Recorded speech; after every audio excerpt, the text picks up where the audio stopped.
Hey everybody, it is Gina Green from RealRadicalHealthReform.com, and I'm excited to let you know that my Think and Grow Healthy, a step-by-step guide for natural wellness, is now in paperback at CreateSpace on Amazon.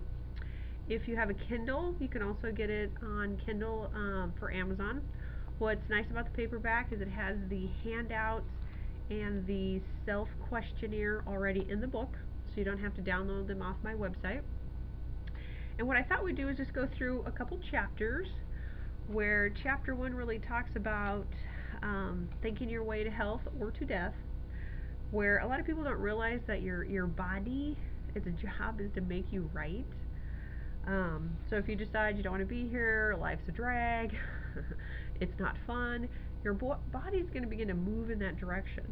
So every thought, every feeling you have, your body creates an equal chemical reaction, not only in your brain but in your body, to those thoughts.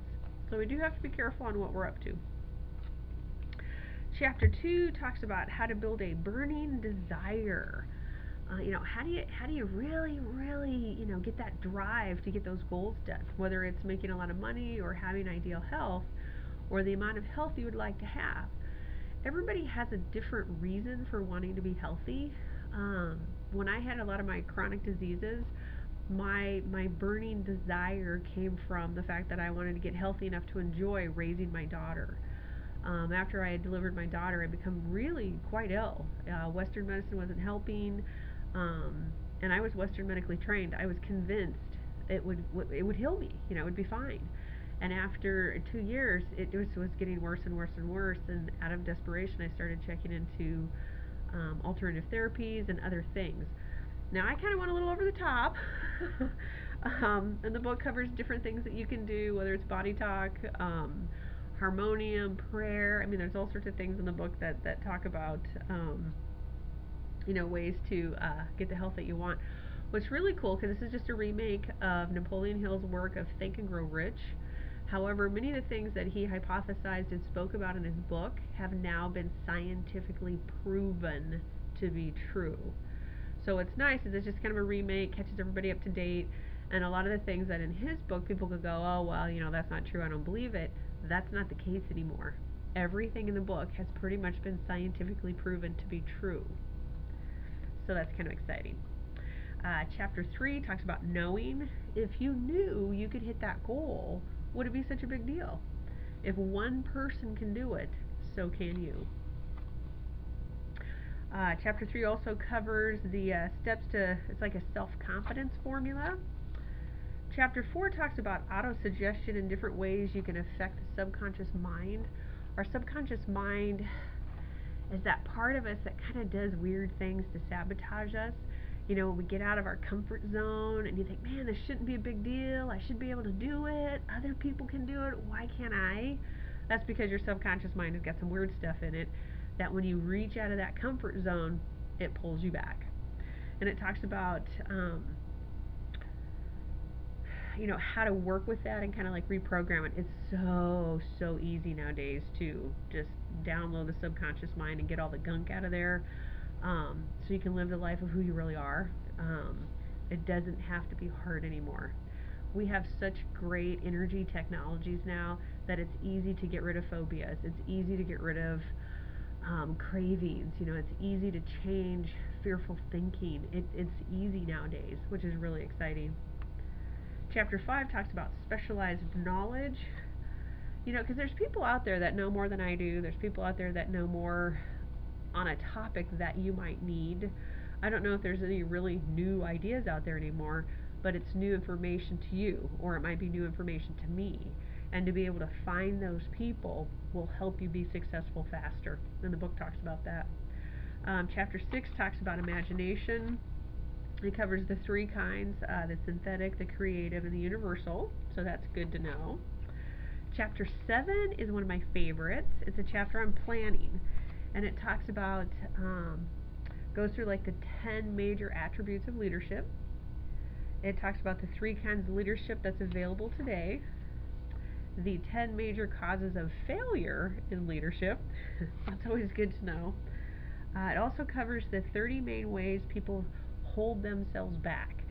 And I like to read these every once in a while, um, just to remind me, am I losing my edge? So what I've been working on this month is fault finding. That's one of the top 30. And I've come to find out I'm a very powerful fault finder. So I've been working on eliminating that. Chapter 7 talks about decisions and procrastination. Many people don't realize that they think they've made a decision, I'm going to do this, but they've taken no action in that direction. So it's really just an idea. It's really not a decision. I'm going to change my diet. I'm going to go to the gym, and they feel they've decided. Well, it's really not a decision until you've gone to the gym, exercised, changed your diet, went to the store, bought different food. um, there's a whole plan of action that if no action has happened, it's just an idea or a thought. And that for a lot of people, really, once they get that concept down, they're like, oh, wow, okay, I'm just thinking about it. And it talks about the symptoms of the lack of persistence. So that's a great chapter. And then chapter 10 talks about your mastermind group. How do you find those people and how do you work together? It's so much easier to get things done in a group than to have to, kind of muscle through it on your own. Chapter 11 talks about the mystery of sexual transmutation. How to use the sexual energy or generative energy. How do you use that to create and actualize things? Really bring things into your life. It talks about how to get a handle on that. Because it's easy to be able to tell somebody's energy level, their vitality and a handshake, their voice quality, what's their presence when they walk into a room. That strong sense of well-being a person has is really sexuality. It's not a lot of the other stuff that people think it is today. Um, and actually, if you go to my website on realradicalhealthreform.com and you click on free stuff, and then you can click on the energy medicine meditation, there's a free one on there to increase your sense of well-being, and that will balance the sexual energies in the body. It's a good one to do, and it's free. Chapter 12 talks about the subconscious mind and how it has a tendency to interfere with our success. Chapter 13 is a great one. It talks about the brain and how it's really a broadcasting system. So when some people are, it's kind of interesting, they can be like really nice people, but people are mean to them. There's an area in the back here, the brainstem area, the reticular formation, that you can go in with body talk and some other techniques and balance that out. So they're not putting off weird vibes into the universe. And believe it or not, they'll go, you know what? I'm getting luckier. You know what? People are nicer to me. And they go, yeah, because you're not emitting all these weird vibes that agitate other people. Chapter 14 talks about your sixth sense, your intuition, that feeling you get in your gut. Does it feel light? Does it feel heavy to you? And really how to develop that in your life. That's chapter 14. Chapter 15 is also another one of my favorites. It's a chapter on fear, and it talks about how to deal with the six ghosts.